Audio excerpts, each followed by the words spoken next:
Hi, everyone, and welcome to Jehovah Boy. I'm your host, Doug Smith. Welcome to the show. Thanks so much for joining me. It seems as though I have quite a few new listeners / subscribers, possibly due to my latest appearance on the Stavies World podcast. If you have been referred here through the great Stavros Halkias and his podcast, thanks so much for being a part of this community. Glad to have you aboard. I appreciate the support. It was an honor to appear on his pod. Known the guy a long time. Hilarious dude. So we had a great time together. The comments section was pretty brutal. A lot of people accusing me of having the world's shiniest face, which I suppose in the grand scheme of harsh comments, that's pretty tame. But it seemed to be a unanimous vote that I have the world's shiniest face. One dude actually said it looks like he's wearing the face that he cut off of a hitchhiker. And truth be told, I am wearing the face that I cut off a hitchhiker. He died in the process, so it's not like I can give the face back. Why let a perfectly good face go to waste? I might as well keep it, right? No, the truth is, I moisturize, motherfuckers, okay? I take care of my skin. Men can have a skincare routine just as much as women can. Why do men have to neglect their skin? I've been told that I don't look 40 years old. Why do you think that is? 2 rounds of Accutane, I quit drinking, and I fucking moisturize, all right? So what you refer to as the world's shiniest face, I refer to as a glow. So I'm proud of my shiny-ass face. Deal with it. Anyway, sorry to greet you with initial anger. I just wanted to get that out of the way up top. If you're watching this and you too are thinking, why is this guy's face so shiny? It's because I fucking care about my skin. Anyway, thank you for the support. I really appreciate it. If you want to continue to support the show even further, join the Patreon. Patreon.com/JehovahBoy. $5 a month gets you early access to full ad-free video of every episode. $5 a month. You can help feed this poor, starving Jehovah Boy. You can also watch extended clips of every episode by subscribing to my YouTube channel, youtube.com/@WhoDougSmith. And maybe you're like me. Maybe you don't want to pay for shit. Maybe you haven't subscribed to anything since you got burned by Columbia House in 7th grade. Did you do the same thing as me? You just jumped from Columbia House to BMG, back and forth. You got sent the featured selection every month. You just wrote return to sender until they called your parents and confronted them. And then your parents had to yell at them and be like, why are you trying to shake down my fucking 12-year-old for $300? So I get it. I don't subscribe to anything. I don't support any Patreon, so I can't really tell you to do that. But it would mean a lot to me if you did. You know, I can't tell you to do something that I can't do myself, but it would mean the world to me if you could support the podcast even further than you already are now. But, there are still some very meaningful, important things you can do to support the show. Just spread the word. Share it in your Instagram stories. Text a friend. Tell a coworker. Let the people know. Are you here from Reddit? Maybe you're here from Reddit. There's an XJW subreddit community out there. Maybe you're there from there. Thank you. Thanks for joining in. Please keep proselytizing. You don't have to knock on any doors to do so. If you want to, that'd be cool. You want to knock on a stranger's door and tell them about the podcast? Hey, you might have the skills to do it. You might have the skills to flip somebody. I don't know. But whatever you want, just spread the word. It would mean a lot. If you yourself would like to share your story on the podcast, please do so. Please email the show, jehovahboypodcast@gmail.com. If you grew up Jehovah's Witness or any other sort of religious extremist group, whether it be Scientologist, Mormon, Hasid, any form of religious extremism, and you have a story that you want to share, I would love to feature your story on the show. Please email me. It would be an honor to discuss it with the masses. So please email the show and you can be a part of it. Thank you so much. My guest today is an ex-Jehovah's Witness filmmaker named Aaron Kaufman. It was an absolute pleasure to talk to this guy. He reached out to me after hearing me on Stabby's World podcast, and that's my favorite way to book guests when I don't even have to do the heavy lifting. They reach out to me. They're like, hey, here's my story. Here's what I do. Let's chat. Yeah, great. Let's do it. Aaron is a very talented filmmaker. He has a new documentary about Ukraine, but I don't talk to him about that. I talk to him about a Jehovah's Witness documentary that he did for Vice called Crusaders. And it made me realize how lucky I am that I have not experienced a lot of hell that other Jehovah's Witnesses have gone through. I've certainly gone through my own form of hell, just in my upbringing and my eventual fleeing from the organization. But I could have had it a lot worse. And this documentary is an expose that reveals all the worst elements of the organization. And it validates a lot of things that I had questioned for a long time. Like the fact that Jehovah's Witnesses, even though there's no Jim Jones, David Koresh face of the organization, there's no one leader at the top. But it was pointed out by a leading expert in this film that Jehovah's Witnesses are indeed a cult. For all intents and purposes, they check all the boxes of control, brainwashing, ostracizing former members. It checks all the boxes. It is pretty much a formulaic, to the T. It is a cult. It is a cult. And I knew this for a long time, but it's really nice to see a leading expert be like, yeah, absolutely, 100%. They don't drink Kool-Aid. They don't have orgies. They don't have shootouts with the FBI. They don't do any of the fun stuff, but they are indeed a cult. But yes, this documentary called Crusaders on Vice, check it out. It really is fantastic. It's really well done, and it shows all the worst elements of the organization. It shows people living in fear of being ostracized by their families, people who want to speak out against the witnesses, but do so in a witness protection, no pun intended, style delivery where they're backlit, with their voice muffled because they're not ready to hit the reset button and start their lives completely over, but they do want to speak out and warn people about the harms of the organization. It features stories about people who have died unnecessarily from refusing blood transfusions, and most prevalent, it features the rampant pedophilia in the organization, which I was not aware of at all growing up. Not at all. That doesn't mean it wasn't happening. I don't think it was happening in my congregation. There were a few older unmarried men that I definitely got creepy vibes from, but nothing ever happened to me. Nothing ever happened to my friends. But I definitely got vibes. And now that I know that it is a huge plague that is spreading throughout the organization and has been for decades, it's pretty horrifying to know that. I was first made aware of this maybe 5 years ago, I think it was. There was a case, there was a news story about 1,000 cases of child sex abuse that were unreported to authorities in Australia. And it went to court, and they were tried in court. And at the time, I thought, okay, wow, all right, Catholics are definitely the Michael Jordan of pedophilia in terms of organized religion. But it seems like Jehovah's Witnesses are putting up some numbers. Maybe J-Dubs or the Larry Bird. And now, after watching this documentary, there is a lawyer, a prosecuting lawyer, who claims that Jehovah's Witnesses have vastly outshined Catholics in terms of unreported cases of child sex abuse. So, looks like Jehovah's Witnesses have taken the throne. They're the goats.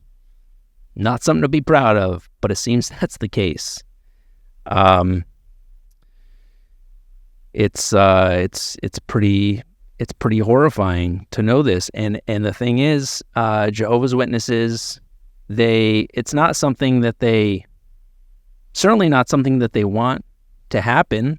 They don't want anything that gets out to the press, that brings reproach upon Jehovah's name, as they say. They don't want to be shown in a negative light. And they are so brainwashed into believing that Jehovah is the answer for all things, that is why they don't report these cases to the authorities. They don't believe in patriotism, nationalism. They're so secluded, even in terms of law enforcement. They don't even believe in law enforcement. They're so insular that they believe that everything that transpires within a congregation can be dealt with, not even internally, but by leaving everything in the hands of Jehovah, that there will be some sort of divine intervention to deal with it. Just sweep it under the rug and hope for the best. And,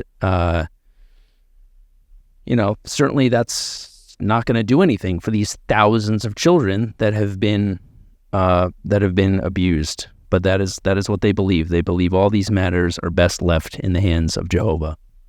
So I have a fantastic conversation with Aaron. Like I said, he also grew up Jehovah's Witness in Long Island, and I could have talked to this guy for hours. We didn't even get into the whole pedophilia thing until the last 10 minutes of the conversation. So I'm definitely going to have him back for a part 2, because he had to fully re-immerse himself in this world in the process of shooting this documentary, talking to all these people who had experienced real horrifying trauma. So, I'm 20 years out. Most of my knowledge is based on personal experience and things that I've gleaned from watching various videos here and there. But he really, like I said, he re-immersed himself in this world and has a very clear picture and idea of exactly how Jehovah's Witnesses are functioning now in 2023. I'm going to shut up and let you hear my conversation with Aaron Kaufman. This is Jehovah's Day. This is exactly the way I like my guests to appear on the podcast, is by booking themselves. Makes my job much easier. So I was like, this guy, how do I not know about this guy? I watched your Vice doc about Jehovah's Witnesses called Crusaders, which is excellent, which I have thank you. a lot of questions about. Definitely want to get into. Okay. But before we get into that, I want to know a little bit about your personal history with Jehovah's Witnesses. Let me start by asking you this. Have you also heard, when you tell people you're a Jehovah's Witness, have you also had people have the response, "What? But you're not black?" Oh my God. That's so crazy. So, all right. That's a way to start off. Well, what's funny is actually I'd seen you before. You had done This Is Not Happening. Yeah. Which I loved. But I didn't know that you had a background with the Witnesses until I guess I saw you on Stavi's podcast. And then I was like, oh my God. But what was funny is your podcast is called Jehovah Boy because you came across somebody at school at door-to-door work, right? Yep. Okay. So getting back to your question, one of the most traumatic experiences in high school was I didn't really make a big show of being a witness in high school. So I don't know how many people really knew that I was a witness. And then there was another kid who went to the Spanish hall who would literally stand in the hallway during his lunch and try to place Watchtowers and Awakes. So I was always trying to not make eye contact with that guy and somewhat assimilate into high school, right?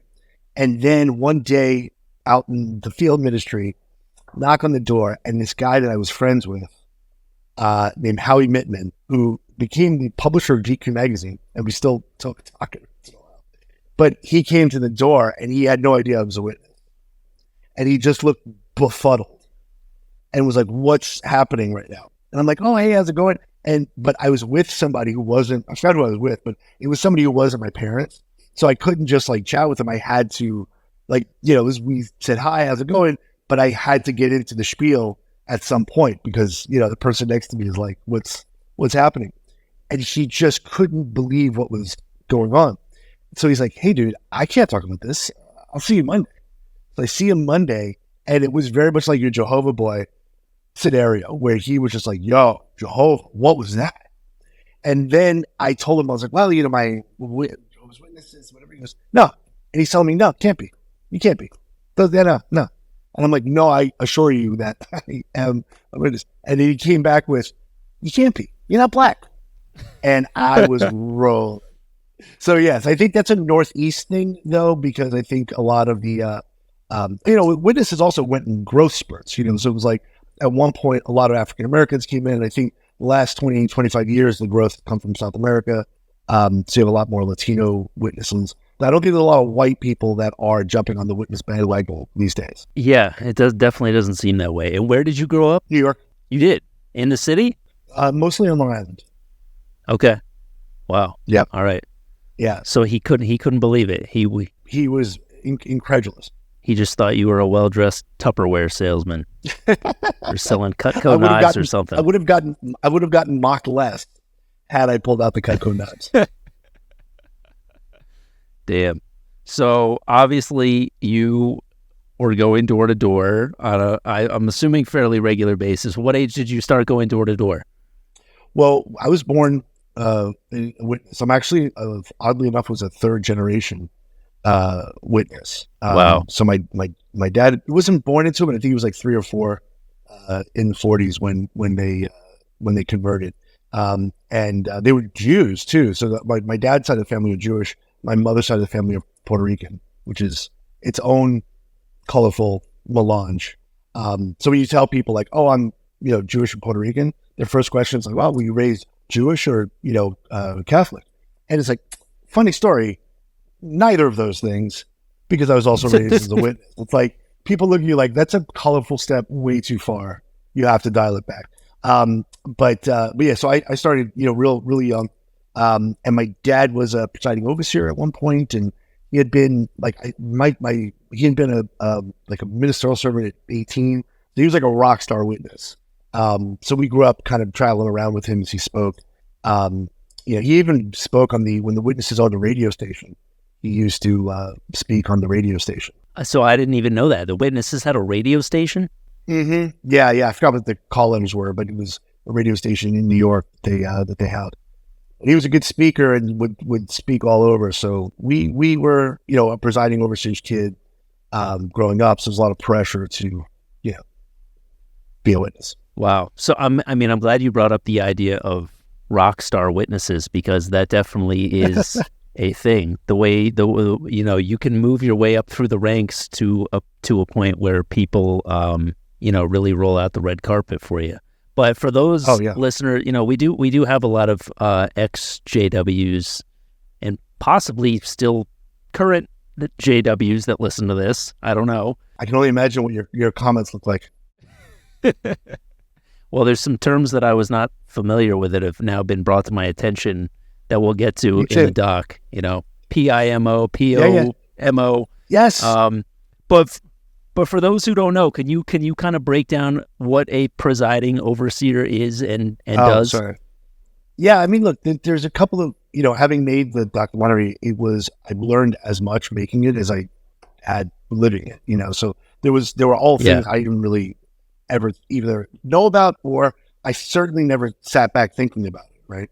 But one of the things that's interesting about the witnesses is it's a cult in many ways, and that's kind of what I kept coming back to as I was talking to experts. They were breaking down like, look, this is actually constructed exactly like a cult, and they were going through that. And that was kind of the darker elements of working on that movie. But the one thing that is interesting is there is not a charismatic Joel Osteen or Jim Jones or David Koresh at the top of it. It's kind of managed collectively, and so in a congregation, it's all very organized, right? So you have districts, so in New York you might have 2 or 3 districts.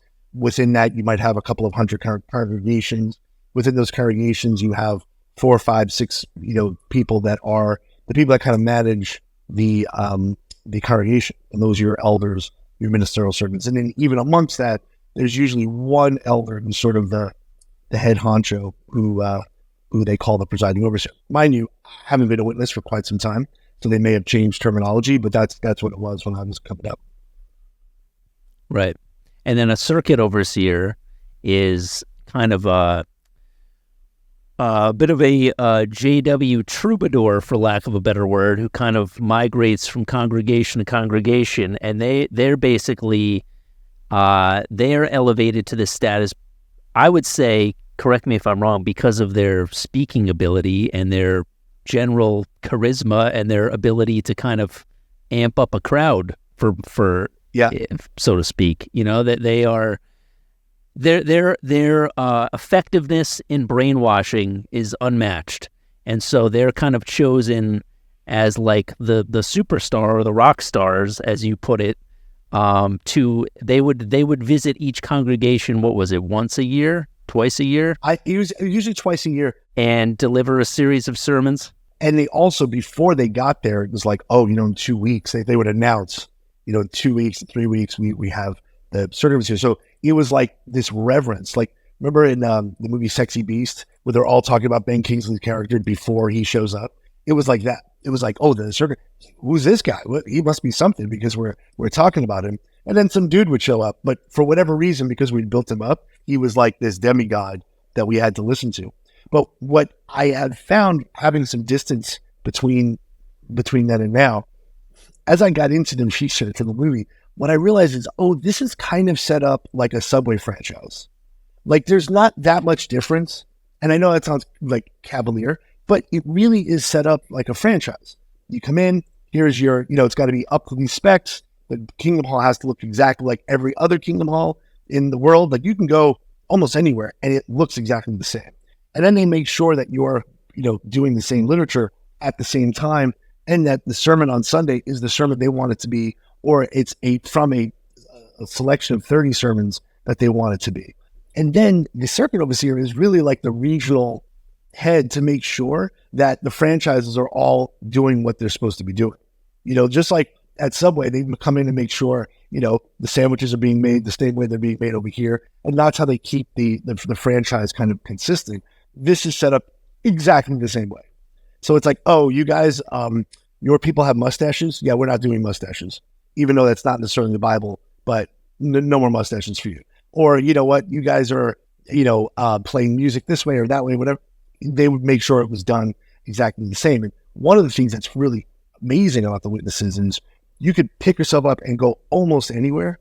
And man, when you walk in the door, it's like McDonald's or Subway. Like, it's exactly the same no matter where you are in the world. Absolutely, yeah. It is a Subway franchise, except less yoga mat bread, but more pedophilia. But yeah, that's absolutely true. It is. You can. That's why you can roll into any town, anywhere, even in other countries, and show up at a Kingdom Hall and feel, part of a brotherhood, because there's a formula to it. There's, it's a systematic thing. And it's by design. Like, that's the other thing. Yeah. Some congregations, from what I've heard, and I've seen it firsthand too. Like, I had a friend, who I've stayed in touch with, that I've known since I was a toddler, who lives in North Carolina now.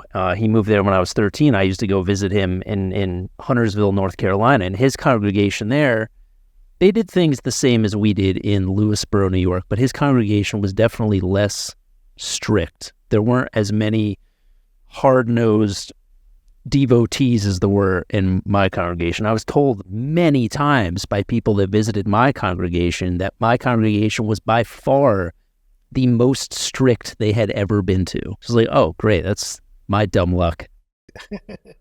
What was the thing that made it so strict? There was no wiggle room at all. I mean, we lived where we were geographically was close to, not only not too far from Brooklyn Bethel, but also their compound in Paterson, New York. But we had a lot of transplants from Brooklyn Bethel. We had a lot of people that were stationed at Patterson. So a lot of people that were really, really, really immersed in it, they didn't have one foot in the door. They were really, really committed to it. So just by proxy of that, just the roll off from their extreme devotion was really, really hard nosed by the book. So, it was tough. It was really, really strict. So you were third generation, born into it. What age did you leave or wake up, which is another term that I was not familiar with until recently? Also, when I started making the movie, all these people that had left kind of definitively, they were calling me a fader. They're like, oh, well, you're a fader. And they were saying it like I was a terrible person. They were like, oh, okay, well, you were a fader. And I was like, what do you mean? What it meant was like some of the people in the movie, they came to like a moment where they were like, oh, this is wrong, or they saw something that they couldn't, wrap their head around, and they made a clean break and they forfeited their families, or they went. So I didn't know anything to do with all of that. I was close to my family, and I certainly didn't want to I wasn't looking to make a, huge statement at the time. I actually don't think that I necessarily didn't believe it at the time that I left. I just kind of was like, this is not for me.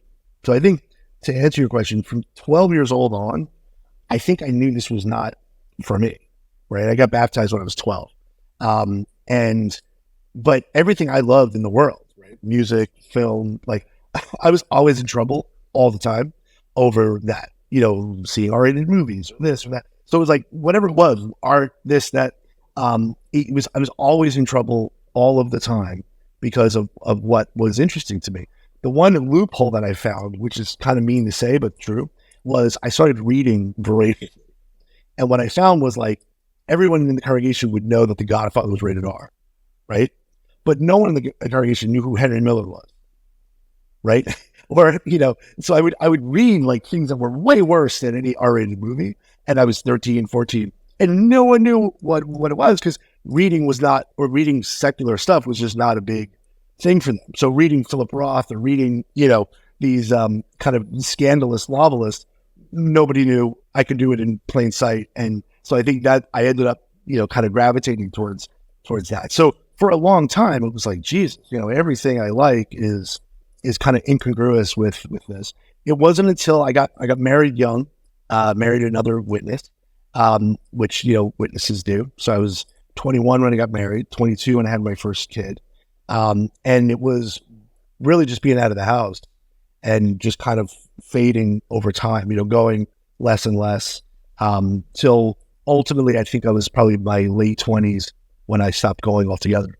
So you married a witness, had a kid. What's the current status with your wife and child?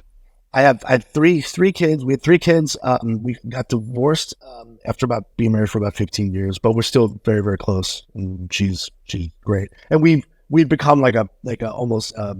I think I've been really lucky because we've had almost like a support group amongst the two of us, because we kind of both went. We had similar stuff that we went through, and the leaving of that. And I think it's one of the things to talk about. The leaving of it is not fun. There's so much that's been done and programmed into your brain that makes you not prepared for the real world. And I don't think people talk about that enough, because that to me is abusive.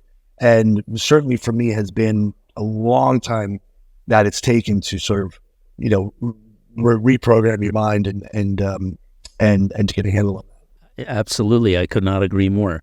So she's not involved anymore either. And I'm assuming your kids are not either.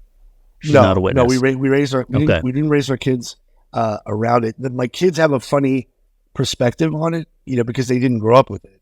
So they're just like, hey, like, what are you complaining about the small baton for? Like they don't quite understand, the how much of a control, how much of a thing it is. They've just never had that in their life. I've talked about that before. Like my son, he has an idea of it, and I try not to weaponize it when I'm frustrated with him. Like, you want to go knocking on doors? You bored on a Saturday? You want to go out knocking on doors with me?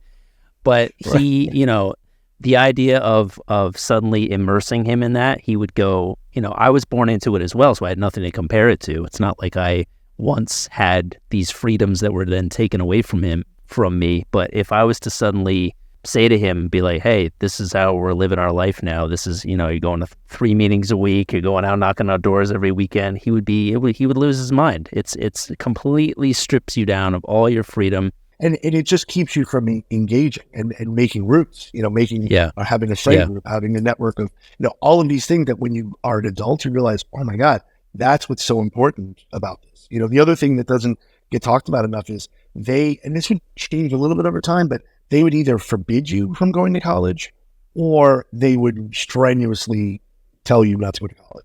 And I think at different decades, they would get more and more or less and less aggressive about it. But when you were an elder's son, there was we had in our congregation, an elder's son went to college and they treated it like he will join like a death cult or something. I mean, they couldn't believe that this was the case.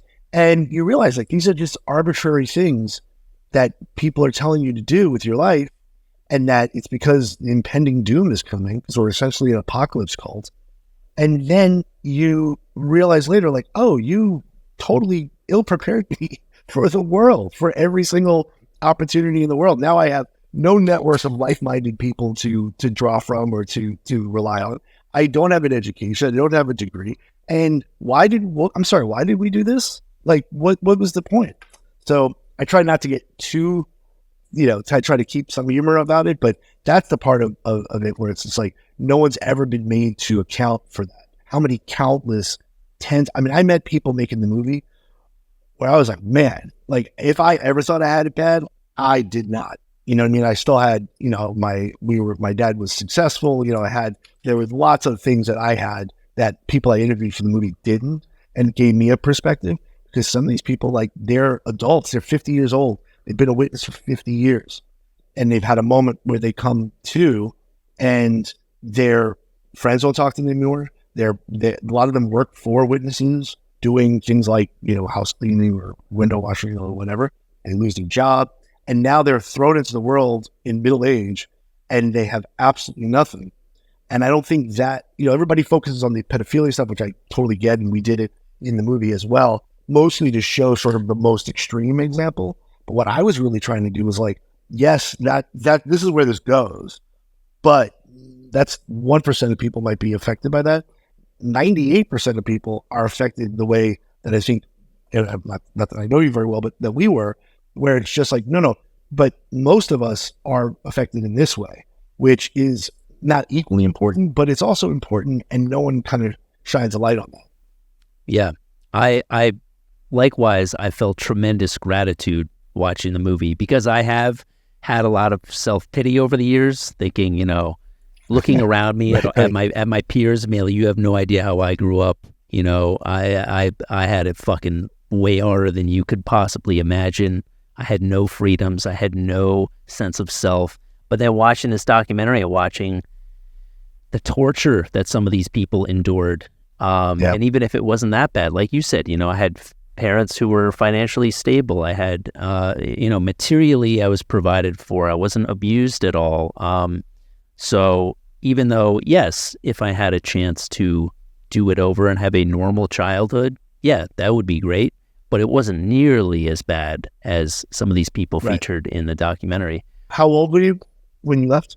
I was 20. And that's another thing. All of my siblings had already left. My dad and I left at the same time, so I didn't have to deal with any sort of. I had to hit the the reset button. My friend group was disbanded. What little friends that I had that were still, I kind of slowly faded, and then eventually just pulled the trigger.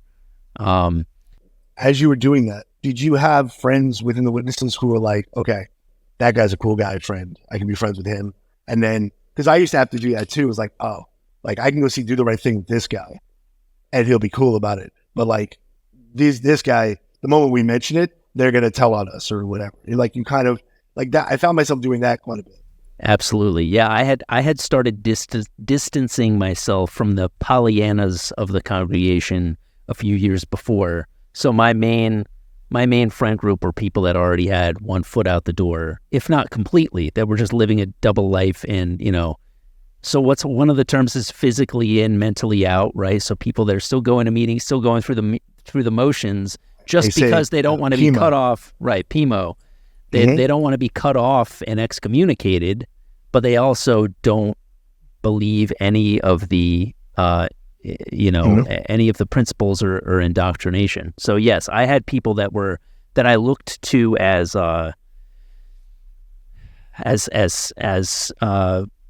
heroes in a way. Like, all right, this guy, he's kind of showing by example that you can kind of slowly ease out and slowly acclimate yourself to the real world and establish a friend group outside of this organization and have hopes and aspirations outside of this.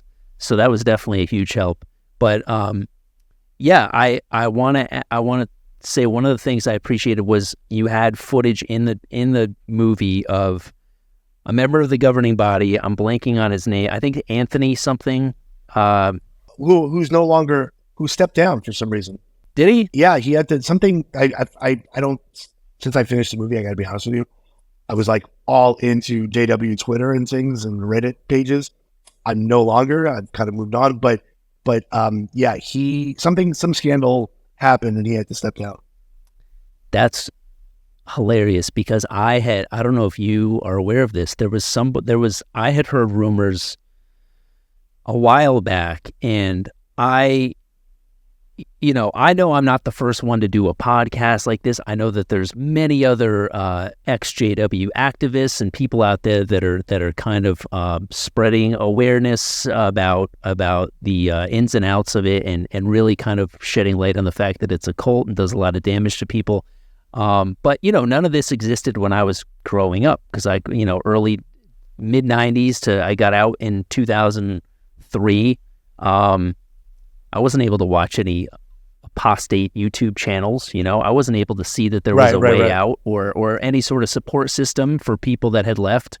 But I remember hearing a few years ago about this guy who there were rumors of him being an alcoholic, a functioning alcoholic, which, that's the guy. Alcohol is not forbidden in the witness organization, but it's all about moderation, which, most people, I would say, there's a video. The same guy we're talking about. He, there's a tape of somebody caught him on YouTube at a liquor store buying like 30 bottles of Johnny Walker Blue or something. They made a big deal about this. Yes. So I'm imagining it was probably that because that's pretty tough to recover from. I mean, it was somebody filming him kind of on the sly with their cell phone held at their waist, but he's standing in the aisle, basically giving them advice on what scotch to buy. Right. I don't know how they're surviving the internet, to be honest. If you think about it, as we were growing up, everything was about like, don't read anything that isn't this. Don't research. If you do research, only research using the witness book, right? Don't read. There was no comparative philosophy or comparative religion, right? It was all like very insular, so insular. The only people you could trust are witnesses, which, by the way, I think that was over my long kind of journey out. When I stopped going, I didn't stop going thinking like, I wasn't like an apostate at that point. I wasn't like, this is terrible, whatever. I was just like, hey, this is not for me. Like, I didn't think it was for me. I don't know that I necessarily made the break then where I was like, this is ridiculous. It just didn't seem like something I could do. And actually what kind of drew me out more than anything else was we were taught over and over and over again that you could only trust witnesses, right? The assembly programs, like the circuit assemblies and district assemblies, they would always have these really ridiculous, people that would get up and say, well, I left the witnesses for 3 months and immediately I had, 6 types of AIDS and I found myself in a ditch and, you can't trust anybody but witnesses. And as a kid, you're like, oh my God, like that's so crazy. But then as I started to like work and I had friends, through work, or I had other friends that you could rely on or who were there for you or were there for you in better ways than any witness friend had ever been. I was like, hey, that's not true. And little by little, when it starts cracking, you're like, wait, that's not true. This is not true. What are they talking about? And then little by little, you're like, oh, no, it was really until, and then, well, actually, a lot of it happened when I was making the movie.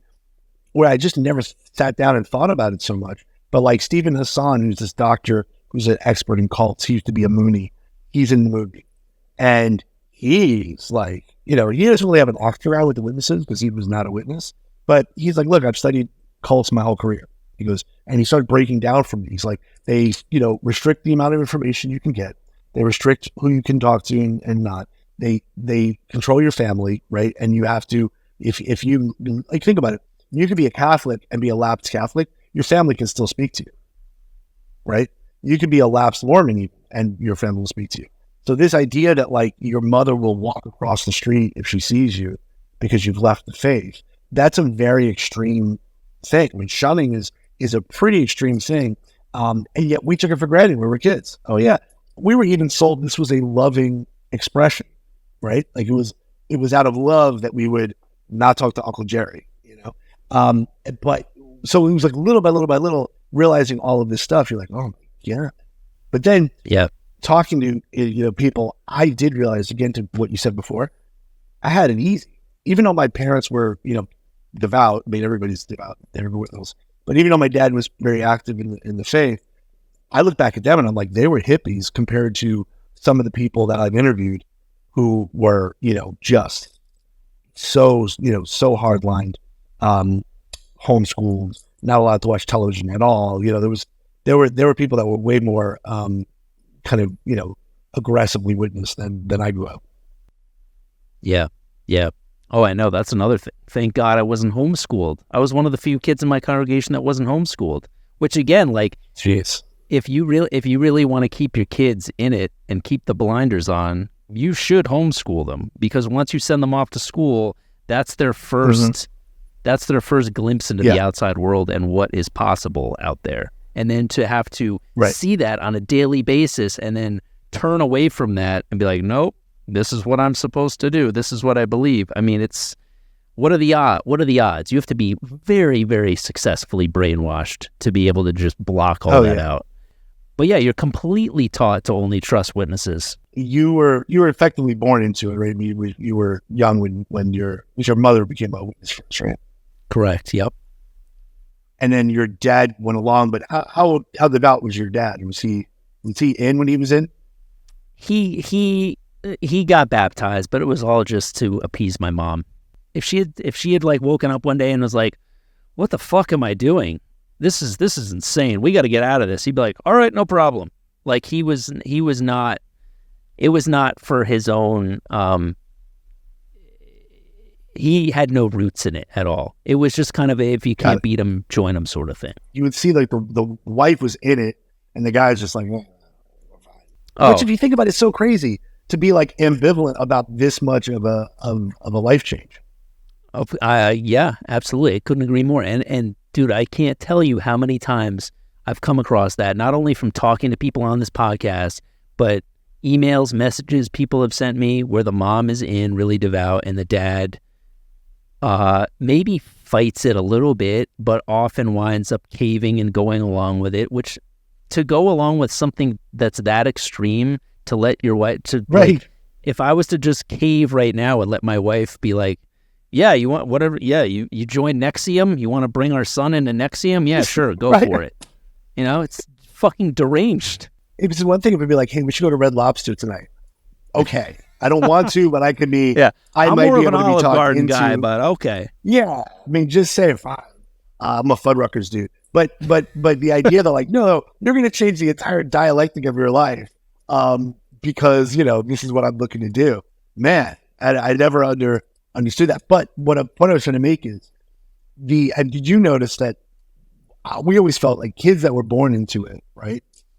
It was our normal. We had to make do. But when you saw people, because there weren't that many people growing up that would hear it at the door and decide to become witnesses. Like, I very rarely saw people that were like, oh yeah, thanks for the trek. Can I become one of you guys? Like, it just didn't happen very often. In fact, Stephen Hassan believes that part of the reason the witnesses go door to door is because it reinforces they're constantly saying and re-saying everything, that it creates this bias. But when someone did come in that way, they were always like a little weird. Like, they were always a little weirder than the rest. Did you see that growing up? Oh, absolutely. The only people that were receptive, who I would notice start coming to meetings and eventually get baptized, which in my 20 years in my particular congregation, I could count on one hand the amount of people that I saw from the start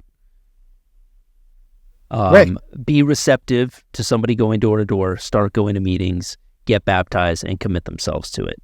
Less than 5 people that I could count. And yes, they were all either, I hate to say it, they were all either uneducated or looking for relief from some sort of major trauma in their life, whether they had just experienced the death of a child or a partner or recovering from some sort of addiction.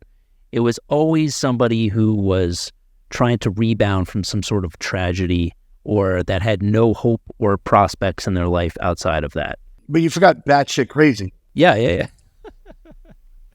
I'm going to say you left that off your list because batshit crazy is also a significant element.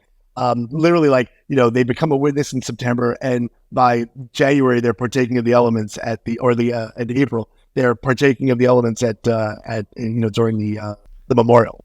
Yeah. Which, by the way, that's its own super weird thing, right? Which was, we have this one holiday, which is the worst holiday, right? I mean, as far as you compare it to Christmas or Hanukkah or anything else, right? It's like, well, what's your holiday? Oh, we have a tree and people put presents under it. Cool. What's your holiday? Well, we pass a plate of matzah that we don't eat. Great. That's a fantastic holiday. But if you partake, right, you're one of the 144,000. Great. And then it was like, okay, well, how do you know that you're one of the 144,000? You just know. And when we were kids, this was supposed to be a very normal thing. But just to make it even weirder, if somebody had come into the witnesses within the last 10 years and decided to partake, everyone in the congregation thought they were fucking crazy. And you're like, wait a second. Yeah. What? It was like, this whole thing is crazy. No. If they're older, then it's okay. But anybody new who tried to do that, that was a crazy thing in their court. Sure.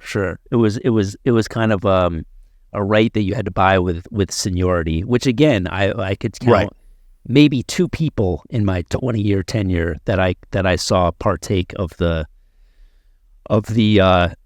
bread and the wine at the memorial service, and they were all ancient. They were all ancient. You've seen a few? Well, no, the ancient people. I've seen people that were in the governing body. I've seen that. Yeah. But then I've seen the cuckoo bananas people that have partaken as well. I definitely have seen a good number of cuckoo bananas people that decided, that's it. It's going down. And it was a big scandal. They're just full-blown winos trying to keep their delirium tremens at bay. They're having a diabetic episode. Yeah. So, but I want to go back to what you said about, kind of clipping your wings and keeping you within these confines to limit your ability to adapt to the outside world.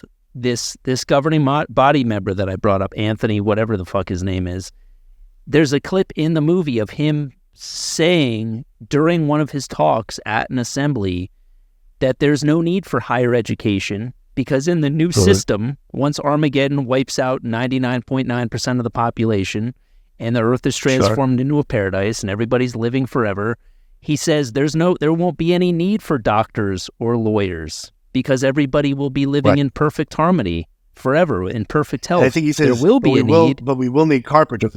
Exactly. We will need plumbers. We will need carpenters. So again, it's any idea of thinking outside the box, of having any aspiration to do great things, to be of real service to your community outside of Jehovah's Witnesses is completely diminished and looked down upon because again, that requires a commitment outside of the organization. To be a doctor or lawyer requires tremendous schooling and commitment to studying and time and energy outside of the organization. Whereas, if you just got some manual labor job where you can punch in, punch out, some 9-to-5 thing that doesn't really demand much of you intellectually, you can continue to be brainwashed. You continue to devote all this time and energy to the ministry and going to meetings. So they just are continually clipping your wings and making it impossible for people to succeed if they were to try to get out and make something of themselves in the outside world. It never made sense. I remember thinking like Jesus, it sounds like Paradise is going to be like a local trade union. You know, it's everyone is doing like everybody walking around in carpenter jeans. Yeah. Like, all right, so we're just going to hack all the future. Like, why is this Paradise? But I agree with you 100%. I think that it's very unique though, in that most religions like Scientology, Mormons, they want their constituents to be as wealthy as possible because that enriches that religion. The Witnesses have a different strategy, which is unique pretty much. What they're looking for is for their members to be completely dependent upon them. And that's sort of their model. Because if you look at Pew Research, the like per capita income of a witness is much lower than almost all of the organized religions in the United States anyway. So that is kind of a weird thing. The Mormons really try to support and get them educated and get them to be successful. The Witnesses is a different kind of different perspective that they have, and that was weird. And when you've been able to be very successful yourself, which is great.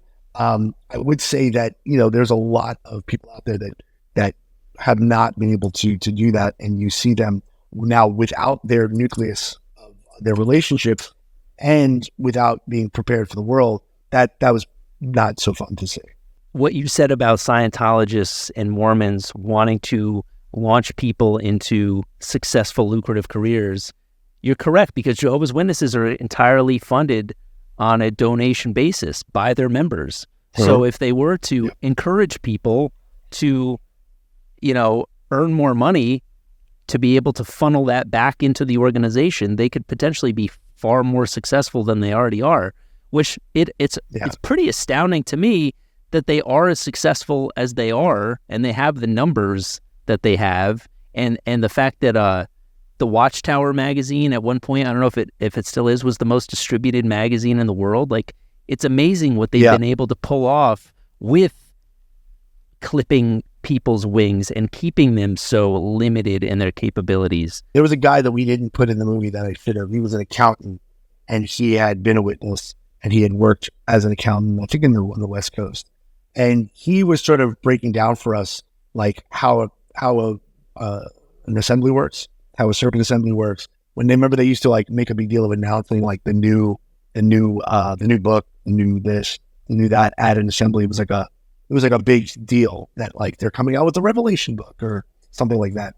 He would break it down and say like, oh, well, we knew almost to the penny how much we would make per assembly. We knew what it costs to produce this, that, whatever. If we brought out a book, we knew if we brought out a book and a brochure, we would make whatever. And so they had it timed out. They knew what they were doing, because if you think about it, if you're a writer and you had 8.5 million customers that literally had to buy whatever you put out, that's a pretty good publishing business.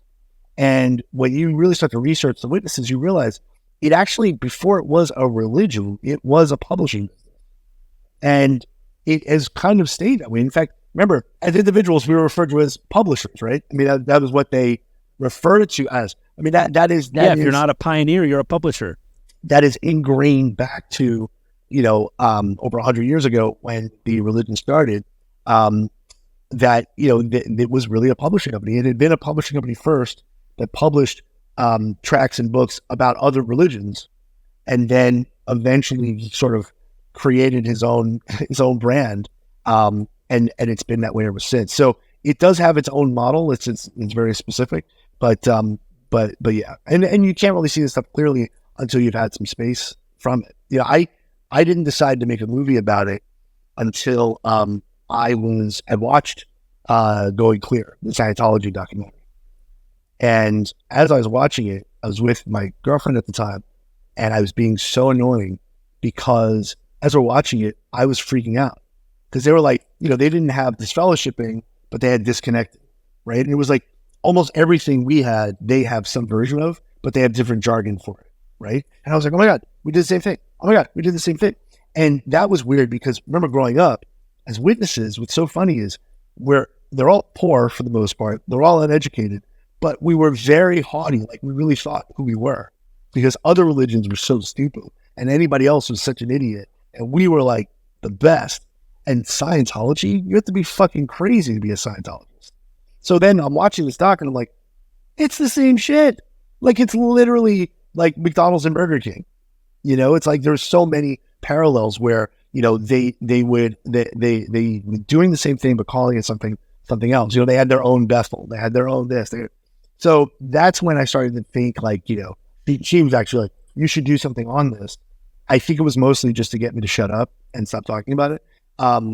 But then I started researching, thinking I was going to write like a movie, a narrative about it. And then I came across the guy who was like the my Edward Snowden, who we feature in the movie, and he was like, this stuff is happening now. You can't wait. You have to do something about this now.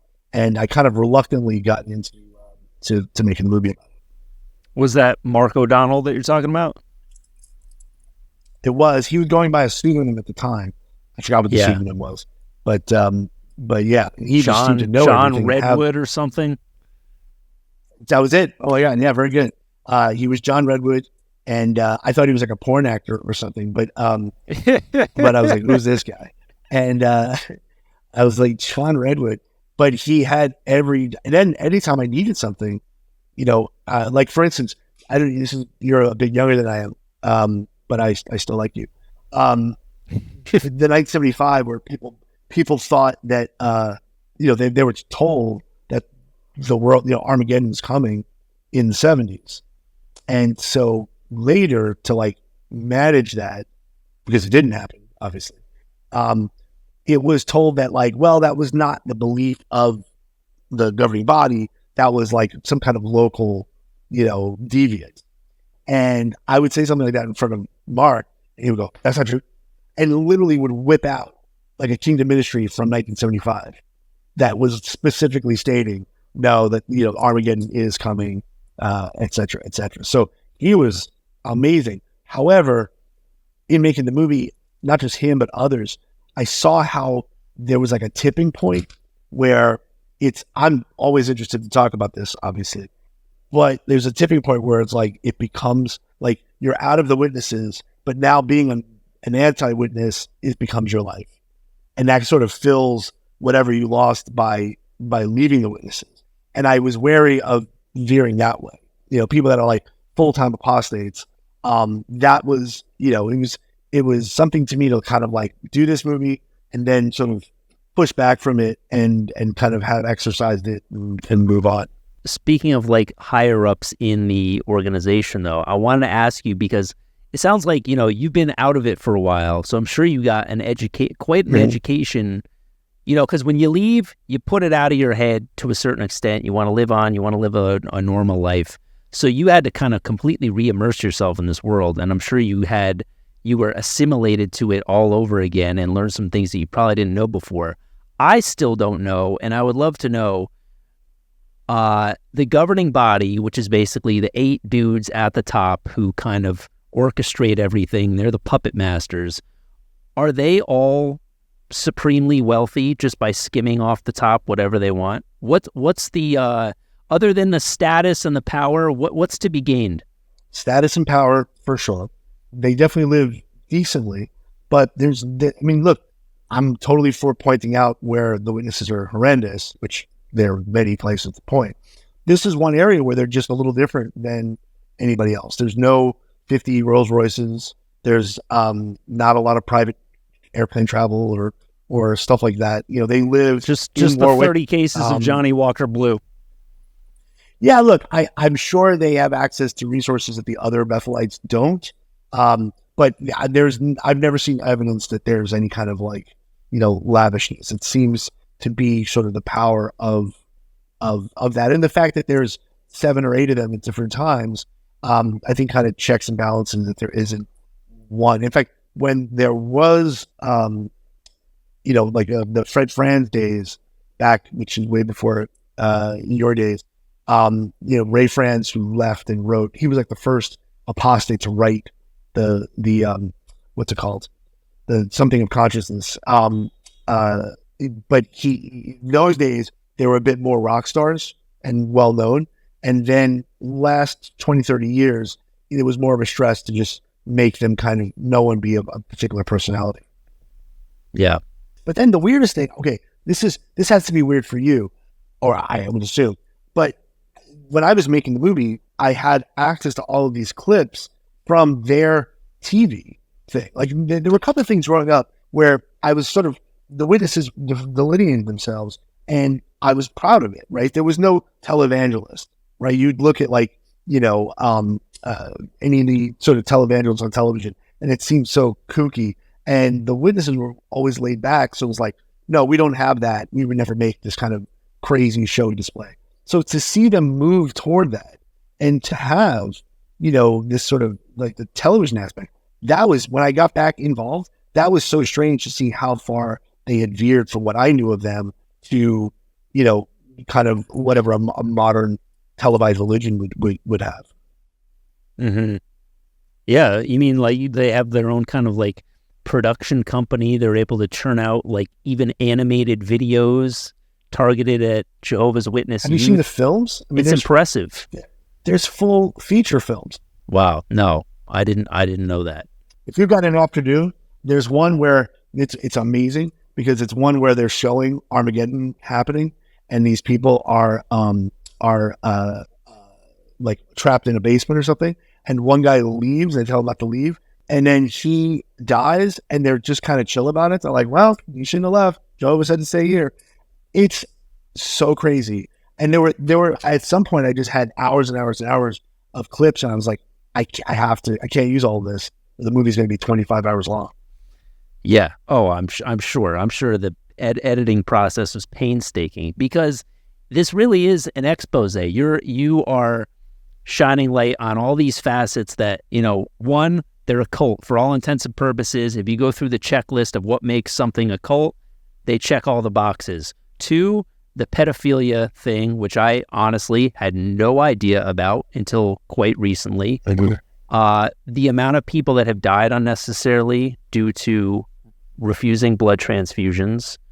And just all the, outside of that, just the amount of people that have left that have succumbed to alcoholism, drug addiction, suicide due to the shunning and ostracizing of their families. So this, Jehovah's Witnesses, like you said, when we were growing up, Scientologists, those were the crazies. Jehovah's Witnesses don't have any active current celebrity members to bring attention to the organization like Scientologists do. So they kind of fly under the radar.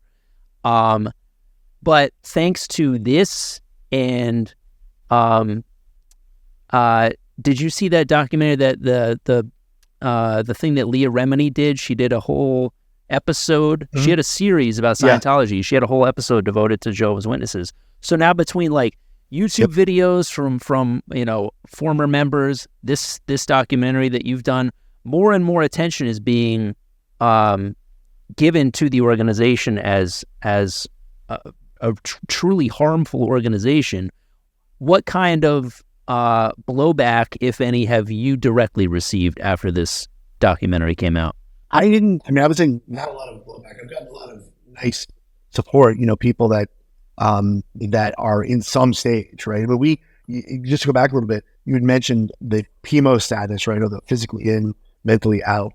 But or the mentally out, physically in.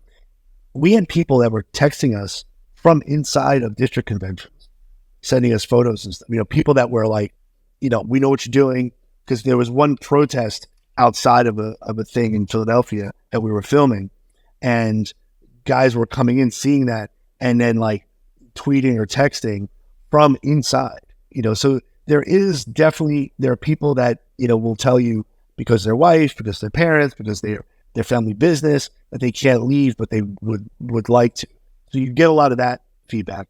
And then you get a lot of feedback of people that have left that are thanking you for for showing it because they feel somewhat vindicated. I would say it was heavy though. Like I wasn't prepared for that. Before I've since made another documentary, but before this, I had produced like the Machete movies. I produced Sin City. Like I'm that guy.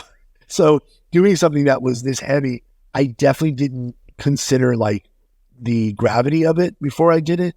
So it was like, even as I'm making the movie, I'm like, Jesus, like we need some levity here. And there was, as you can imagine, there's not a lot of opportunity for dick jokes in the middle of a piece like this, because it just is, and I'm trying to keep it light, but it's so heavy.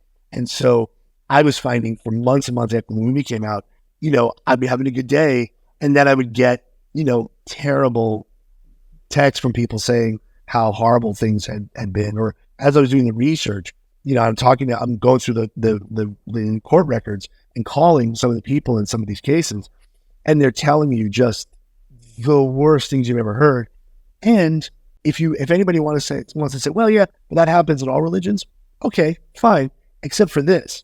These were kids where like they were going through this and they had the elders and the people in their congregation sending them back home with monsters that they knew were monsters.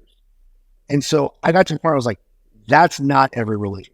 Like anything when we were making the movie, anything that you could say about the Catholic Church or this or Scientology or whatever, I would leave out of the movie.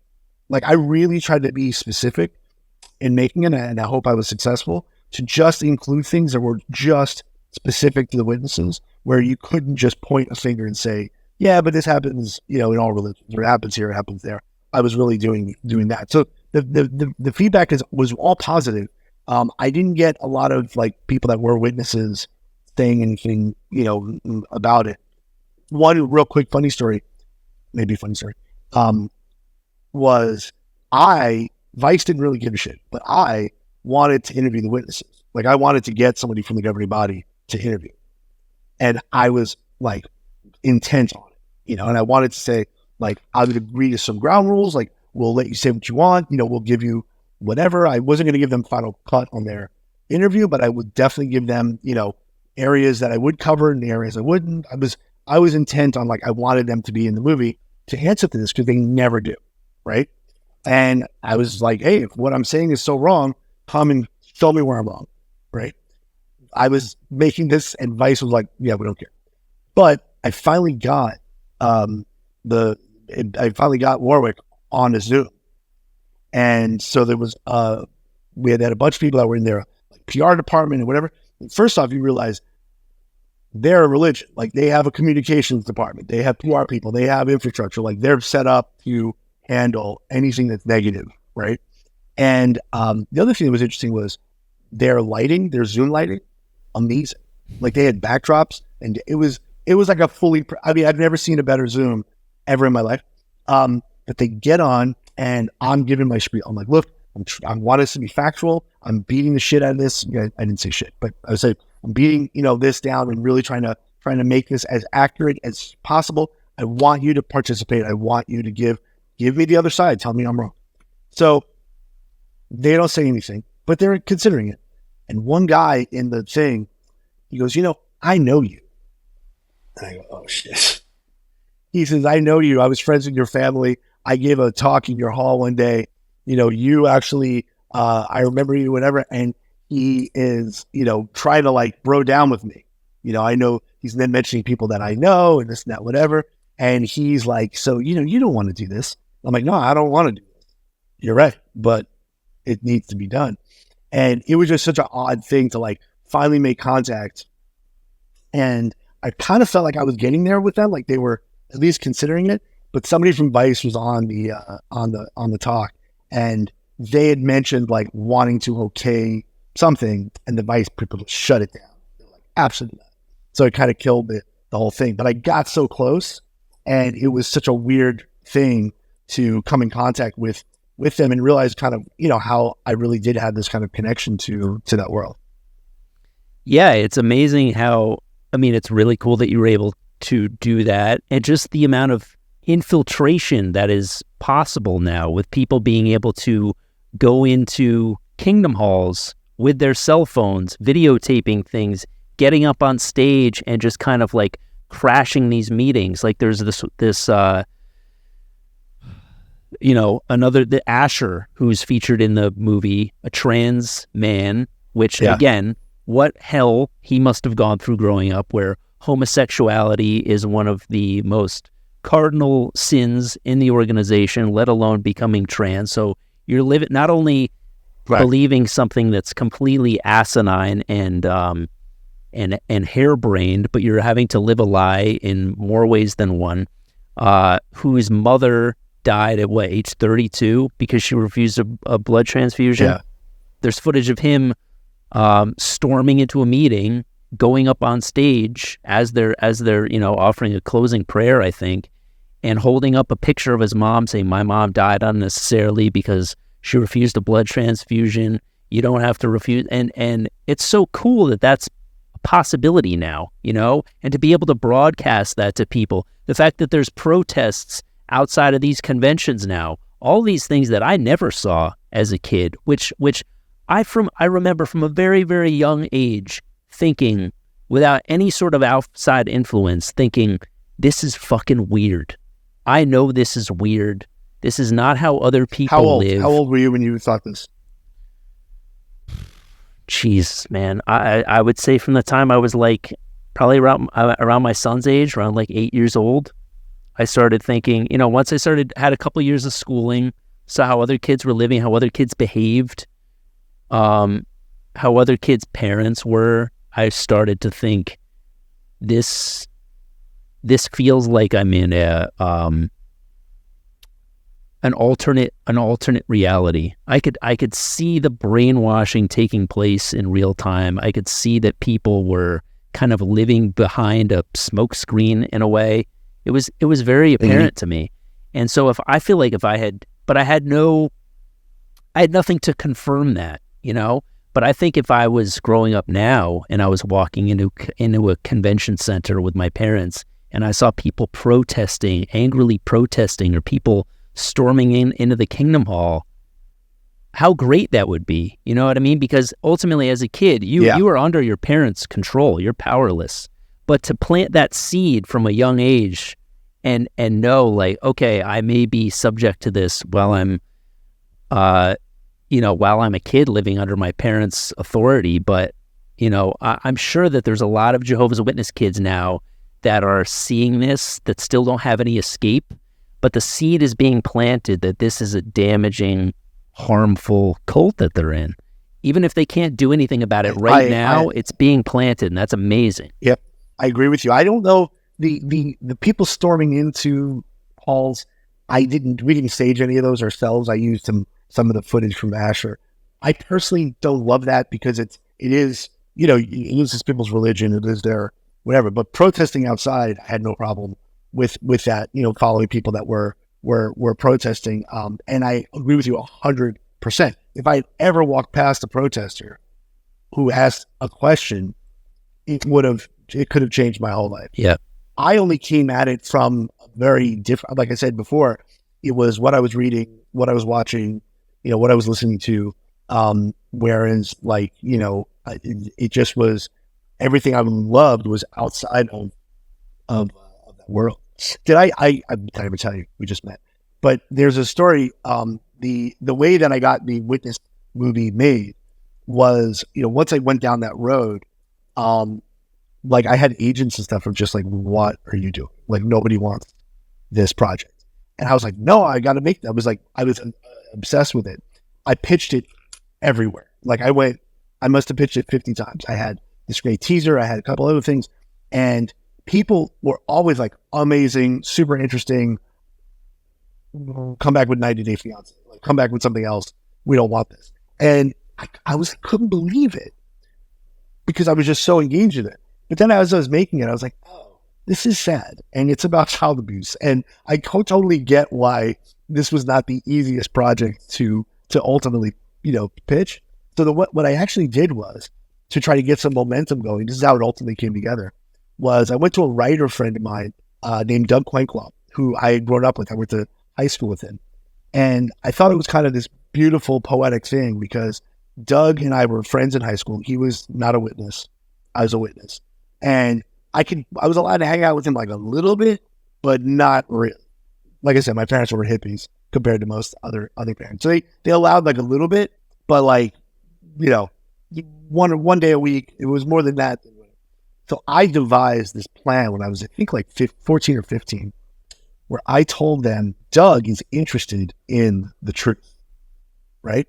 And I'm going to start studying him, which, by the way, was not true at all, right? Instead, we were going to watch Scarface again, right? So I convinced them that I was studying with him, and they would let me hang out with him more than normal, right? So then at some point, they were like, oh, see, he probably wants to come to the Kingdom Hall because he's been studying for so long. And so I go to Doug and I go, hey, can you do me a favor?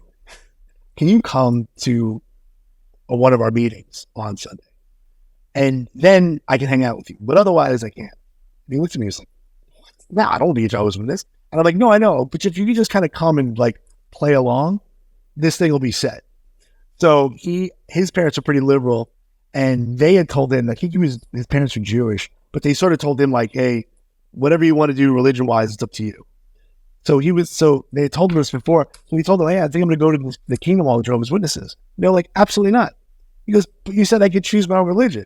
And they're like, yeah, that's a cult. That's not a religion. So he talks them into it. He comes one day, and I was like a rock star because no kid ever had brought in like another kid from high school that even they would even begin to talk to about the witnesses, let alone have the success to get them to come. Well, I was a rock star. So that the floodgates were open. Doug and I were great friends after that. He never came to another meeting.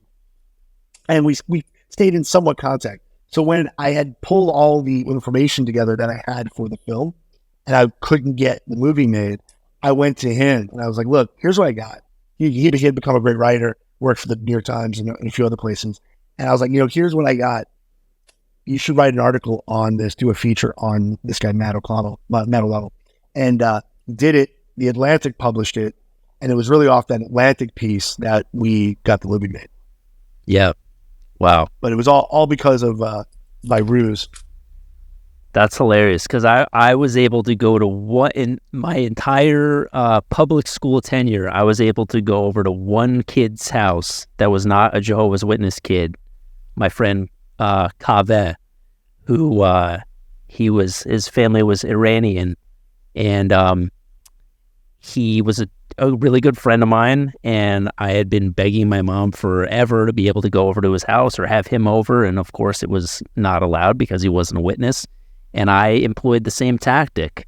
And I said, I've been talking to Kaveh about, witness stuff. I've been kind of telling him about a hope for the future and the new system and the fact that he could live forever on a paradise earth. And my mom was like, really? All right, well, I suppose and she let me go over to his house. One single time I was able to go over to his house. And then I think she kind of saw the cracks and that I was kind of, pulling the wool over her eyes. She got hit. Oh man, I kept mine going for a while. That's impressive. But this is funny, but it's also belies like a darker thing. And this is something where, again, people will look at pedophilia. People will look at the other stuff that are much darker, the blood transfusion stuff. And granted, terror. But I also think that there's a bunch of other things that are, of equal importance only because they affect more people. And this is one of them, which is, here you are, you're in a religion supposedly to be a better person, to live a better life. But what this religion teaches you is just what you and I are talking about, which is you have to almost break off and become two different people, right? There's like the person you are outside to the congregation, and then the person that you really are, right? Here you are, you're a little kid, and instead of just being able to have a normal relationship with another friend, you now have to devise a cover story, right?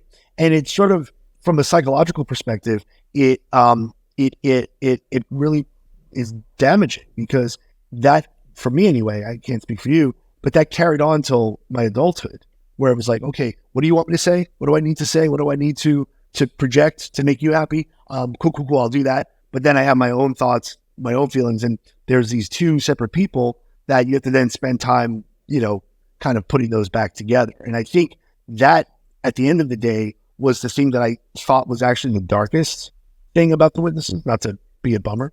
But I felt like that was actually the darkest thing because that, I think, affects almost all of the 8.5 million Jehovah's Witnesses. I mean, I could talk to you for hours about this. I already know that we'll have to have a part 2 of this conversation, but just before because we got to wrap up soon, but like the amount of money that the witnesses have spent on keeping the whole pedophilia scandal under wraps. Just one statistic I feel like I need to share. They were paying a fine. They were paying these legal fees, $4,000 a day. They ultimately spent $2 million in fines because of their refusal to turn over these files that were kept on pedophile cases within each congregation. Is that right? Yep. Yeah, that's just one case in California. But all they had subpoenaed the records, which when you grow up as a witness, your publisher card, your everything. They were really great with records. Right? And so what ended up happening was they started a system. And when I heard this, I was like, oh, that sounds so witness. Like I knew it was right the first time I had heard it. Was when they had issues of incest, pedophilia, situations like that, they had created their own system, like this blue envelope system, so that they knew when it got to home base, they would immediately get routed to where they needed to get routed. And so once you found out that they had a system, then it was easy to understand that there was probably a database somewhere of all of these incidents. And so they kept getting subpoenaed for this database. And what was amazing to me was here, this religion that you're supposed to never lie and be holy, they were lying up and down. The database didn't exist. Then when it was proven that it did exist, they said, well, actually, to create and be able to output this would take 4 years. And they had then bring experts in to say that was a lie. It was like they just were fighting because they regretted having made this database. I mean, there's estimates that there's 50,000 plus. Remember, this is global, so there's 50,000 plus names in a database. And what is really unfortunate about this situation is the rate of recidivism amongst pederasts is very high, and so some of the bigger cases that started going against it, away from them in mid 2000s, etc., it was because they covered something up, and that same person moved to a different congregation or moved somewhere else and did exactly the same thing over and over and over again. So it was crazy. I mean, that was to me, and I'm not trying to underplay its importance, but that stuff to me was just like, oh, that's the exclamation point. Like, this is where it goes at its worst level, because you have good people that are trying to do good things, but because they're totally dependent upon this organization and they're not thinking for themselves, the one story I had where I talked to her myself, this girl was 12 years old and her dad was abusing her and her sister. Her mom had died and he was about to get married again. And she went to the brothers at, I think, 13 and told them what was happening. And the father said, well, look, that's not true. And because of the 2-witness rule, he said, it's not true. She lost her mother. She's going through something. Because of the 2-witness rule, they sent this girl back with this monster. And she had only come forward because he was remarrying. And the woman he was remarrying had girls herself. And she was worried about those girls, right? So he tells them, well, what do I do? And these men go, well, you could pray to Jehovah. So when I looked at that, I was like, okay, that's insane, right? But are those guys, were they evil? I don't think they were evil. You know what I mean? I think they were part of this organization, and it was so strong and the control was so strong that they could override what their natural impulse would be, right? Because anybody's natural impulse would be, oh my God, a child is saying this, let's get to the hospital, let's get to the doctor, let's get to the police as soon as possible. But this had been so strong, this control was so strong that it suppressed what their normal impulses would be. And of course, this ended terribly where all of the kids were being abused by him at some point. But that's when I was like, oh, fuck this. Like, this is so crazy. But to me, the pedophilia and all this stuff is where it goes in its absolute worst. But between here and there, there's a lot of damage being done, I think. And that was the balance of what I was trying to do with the movie the most time. the two witness rule, of course, for people who don't know, any wrongdoing that's done within a congregation, say a child was to report an abuse to the elders, unless there are two eyewitnesses that can corroborate on this instance taking place, there's no grounds for any sort of punishment or dealing with it in any way, shape, or form. So, which that's why so many of these cases fly under the radars. Well, pedophiles love to do that with an audience, right? Let me live tweet what I'm doing. Yeah, no, it's pretty dark. I just want to ask you two more questions before we wrap up. One, do you think that because of this two witness rule, because of this whole philosophy of we leave things in Jehovah's hands, we don't report things to the authorities because we don't want to draw negative attention to the organization, we don't want to bring reproach upon Jehovah's name, do you think that the organization directly attracts pedophiles who believe that they can then work in a relatively safe space to be able to do this because they won't be found out? Or do you think it's more because there's so much repression, sexual repression in the organization that they act out in any way that they can? Or do you think both are true? Here's what I would say. Me personally, impulse, I believe both are true. However, when I was making the movie, I was very, very careful not to put in anything that I couldn't stand behind, 50 different ways and fact check. I will say this though, in my experience researching the movie, one of the things that caused a big problem for the witnesses was they did a lot of outreach amongst prisons. They would speak to prisoners. That's how they went trying to find new witnesses. And there definitely was conversation in prisons about this kind of amongst people that were that had these proclivities. So I kind of debated putting it in or not because I kind of only had one instance of evidence of that. But I definitely think that's true. And I also think that when there's a certain amount of the population, unfortunately, that has that kind of proclivity, and if they're amongst the witnesses, it's like pay dirt for them, right? It's like they're trusting, they fear everybody else, and they're secretive, and they have their own judicial system that tells people mostly not to go to the cops. It's like, personally, if you're a pedophile, that's like you're Disney World. Yeah, exactly. Yeah. And do you think that, with documentaries like this, with the thing that Leah Remini did, with all these ex-Jehovah's Witness Reddits and online channels, YouTube channels of ex-Jehovah's Witnesses, do you think that there's any chance of the witness organization being... I've heard that their numbers have been diminishing over the years. Do you think that there is any chance that eventually the entire organization could crumble, or do you think that it's too strong? I know that they will probably, there's more and more attention being brought to them and the problems within the organization, their failure to report these cases to the authorities. Do you think that there's any chance of them completely crumbling, or do you think that the powers within are too strong? I would say completely crumbling, no, right? Because there's with Children of God, that was the cult that was having sex with children that people like Rose McGowan grew up in. They were exposed, and a version of them still exists. So these things really, like Bhagwan Rajneesh, the Wild Wild West, Wild Wild Country, a version of that still exists. So even when they're completely, shows what they are, these things still seem to have a life. So I don't think it'll ever, not exist in some shape or form.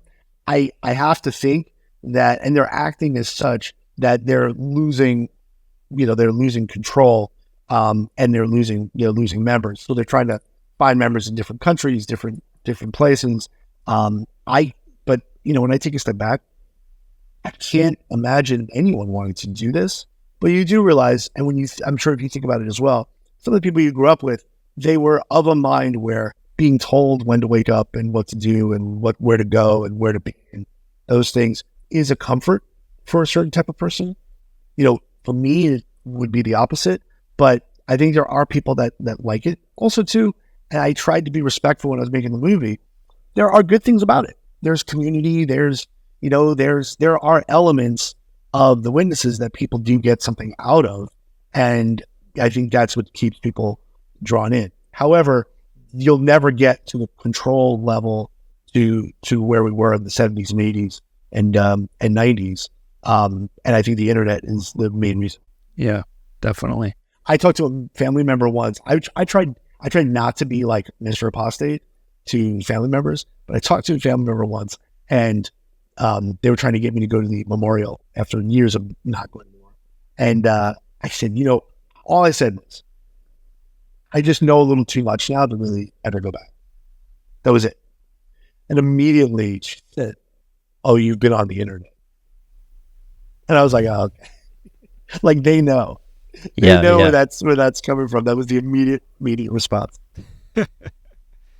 Well, I want to thank you, one, for being a huge inspiration to people that are stuck in this organization that don't think that there is any chance of success in the outside world. And to know that you, as a kid, were a huge film buff and had this love of films, and you were able to not only get out of the organization, wake up and get out of the organization, but make a successful career for yourself in the industry that you always wanted to be a part of, is immensely inspiring to myself and everybody else that's stuck in there, that has a hope for something outside of that. So one, thank you for being an inspiration in just the way that you're living your life. And I would say the same, Doug. Thank you. I appreciate that. And two, as we were told growing up, the whole idea, going door to door is called going out in service, which, we're spreading a message that nobody wants to hear. We're spreading a message that they are on the wrong side of history, and they're going to be nuked if they don't see the light and incorporate this belief system into their own lives. And we're basically, yes, we're a doomsday. I'm still speaking like I'm in it. It's a doomsday cult. We're basically professing death to non-believers under the guise of service. And now, through something like this, you've done this documentary that really exposes the truth. This really is a real service, and it's a really, really wonderful thing that you've done. So I want to personally thank you. I'm so glad that this sort of thing exists. I love what you're doing. I liked your comedy even before I knew that you had been a witness. But I love that you're doing this, and that's why I reached out. Thanks, man. I appreciate it. And you've got a new documentary about Ukraine that you co-directed with Sean Penn, coming out on Paramount September 18th. Much less pedophilia. Movie comes out on the 18th on Paramount Plus. Amazing. And it's called Superpower. It's about it was our time in the bunker, actually, with President Zelensky while the war was breaking up. Incredible. Awesome. I can't wait to watch that. Well, thank you so much, man. And absolutely have to have you back, because like I said, I could have, I might have to enlist you as co-host. There you have it, Aaron Kaufman. Check out the documentary. It's on the Vice channel, Crusaders. If you don't know anything about Jehovah's Witnesses, this is a hell of a jumping off point. You will not walk away thinking of them in a positive light. That is for damn sure. Give Aaron a follow on Instagram at Aaron K. Kaufman, AARONKKAUFMAN, at Aaron Kaufman. Give him a follow, and make sure to check out his new documentary, Superpower, that he co-directed with Sean Penn. Quite a feat. Co-directed this movie with Sean Penn. It premieres on Paramount September 18th. Make sure to give me a follow on Instagram if you're not already doing so, at WhoDougSmith. Like I said, please support the Patreon, patreon.com/JehovahBoy, youtube.com/@WhoDougSmith. Spread the word. Continue to support the show. Thank you so much for tuning in. I'll see you next week. Goodbye.